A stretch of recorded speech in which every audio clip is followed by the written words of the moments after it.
या बाबतीमध्ये मला एकच आपल्याला सांगायचं आहे की मी खरं म्हणजे हा इतका छोटा विषय आहे, हा विषय एवढा लांबला का हे मलाही कळलं नाही। मी याच्यावरती खुलासा या अगोदर केलेला आहे। खरं म्हणजे आपल्याला सगळ्यांना सांगितलं पाहिजे ऑनलाईन रम्मी काय प्रकार आहे माहिती आहे का आपल्याला। ऑनलाईन रम्मी खेळत असताना त्याला मोबाईल नंबर त्याला हे करावा लागतो, त्याला जॉईन करावा लागतो। वाटर तुमचं अकाउंट जे आहे बँकेचं ते अकाउंट पण त्याच्याबरोबर तुम्हाला संलग्नपणे राहावं लागतं। त्याच्याशिवाय तुम्हाला ऑनलाईन रम्मी खेळता येत नाही।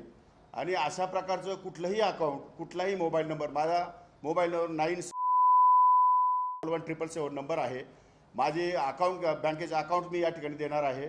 आणि त्या दृष्टिकोनातून कुठेही चौकशी केली तर ज्या दिवसापासून ऑनलाईन रमी सुरू झाली आहे त्या दिवसापासून आज तागत 1 रुपयाची सुद्धा रमी मी या ठिकाणी खेळलेलो नाही। मला रमी खेळताच येत नाही। त्यामुळे अशा प्रकारचा आरोप तो एकदम बिनबुडाचा आहे, चुकीचा आहे। आणि त्यामुळे महाराष्ट्रामध्ये मोठ्या प्रमाणात या ठिकाणी माझी बदनामी झाली आहे। कारण नसताना ऑनलाईन रमीचा जो आरोप केला आहे, ज्या राजकीय नेत्यांनी जो आरोप केला आहे आणि ज्यांनी माझी बदनामी केली आहे त्या सर्वांना मी कोर्टात खेचल्याशिवाय राहणार नाही।